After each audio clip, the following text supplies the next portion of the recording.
संत कृपा से कुछ भी असंभव नहीं है। प्रहलाद जी पर नारद जी महाराज की कृपा हो गई। इंद्र को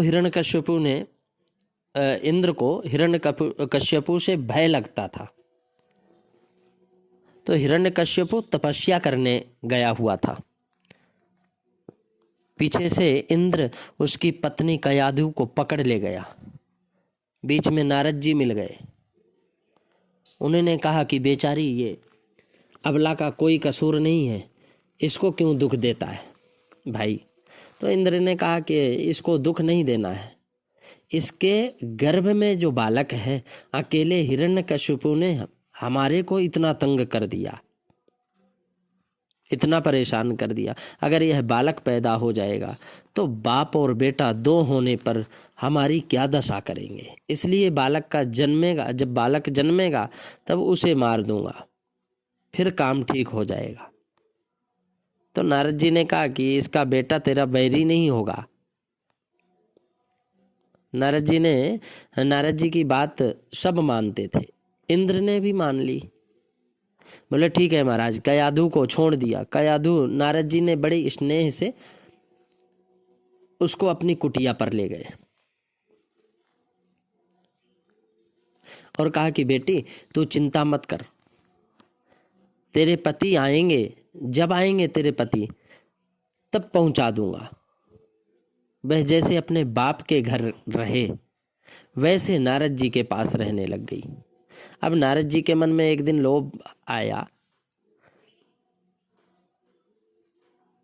कि मौका पड़ जाए तो इसके गर्भ में जो बालक है उसको भक्ति सिखा दे। यह संतों की कृपा होती है। कयाधु को बढ़िया बढ़िया भगवान की बातें सुनाते, पर लक्ष्य रखते उस बालक का। वह बालक प्रसन्नता से सुनता। गर्भ में बैठा बालक सुनता रहता और माँ भी सुनती। नारद जी की कृपा से गर्भ में ही उसे ज्ञान हो गया।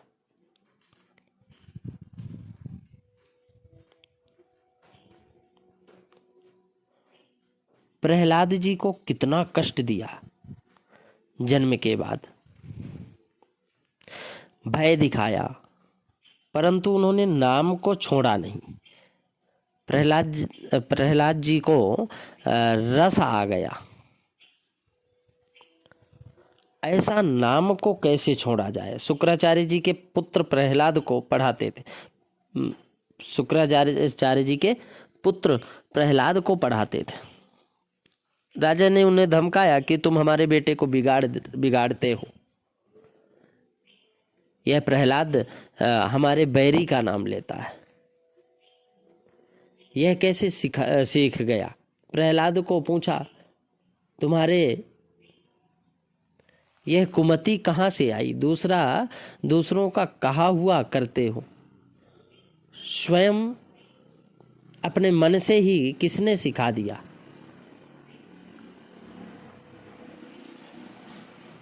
तुम्हें किसी ने सिखाया है या अपने मन से सीख लिए। तो प्रहलाद जी कहते हैं कि जिसको आप कुमति कहते हैं यह दूसरा कोई नहीं सिखा सकता।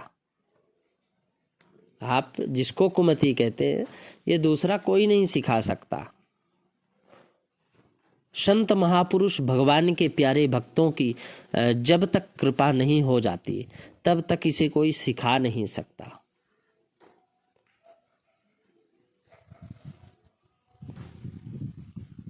प्रेम तो प्रहलाद जी का है, जिन्होंने पत्थर में से राम जी को निकाल दिया।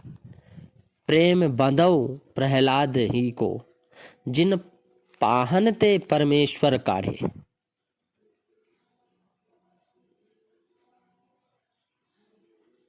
भगवान को निकाल दिया पत्थरों से। रसराज ठाकुर जी को निकाल लिया। पाहनते परमेश्वर काढ़े, मतलब खंभे से भगवान प्रकट हो गए। खंभे अपने यहां भी बहुत से गड़े हैं। खंभा तो है ही, पर प्रहलाद है ना, प्रहलाद नहीं है। राक्षस के घर एक खंभे से अशुद्ध थोड़े ही है, अपवित्र थोड़े हैं भगवान, पर जागरूक जरूरत है प्रहलाद की।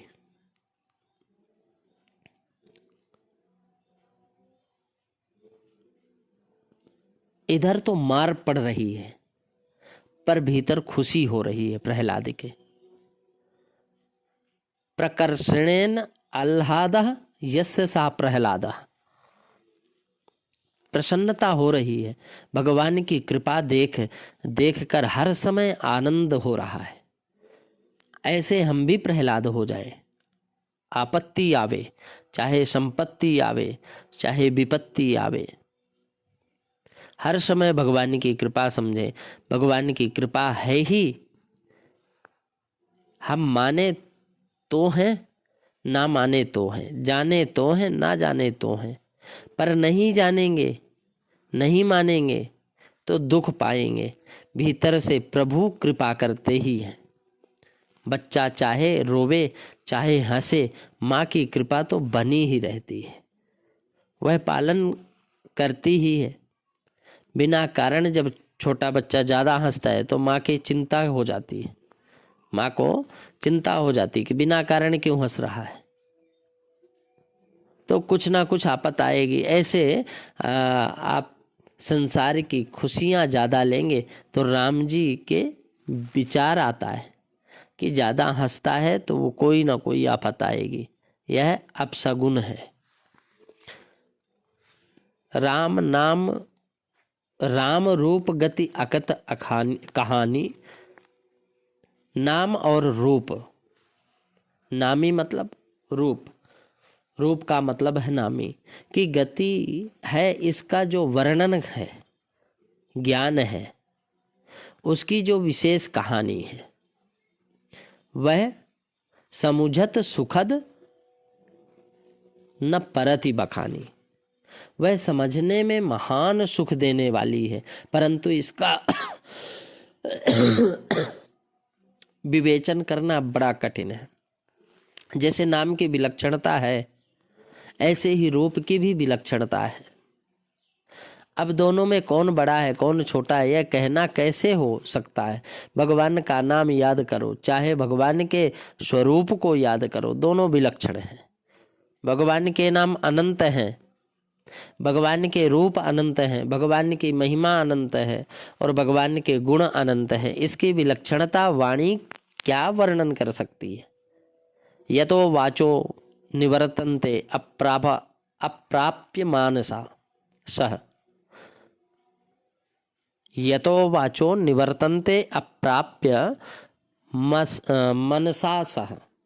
मन समेत जेहि जानना बानी, मन भी वहां कल्पना नहीं कर सकता, बुद्धि वहां कुंठित हो जाती है। जो वर्णन जहां कुंठित हो जाती है तो फिर वर्णन क्या होता है।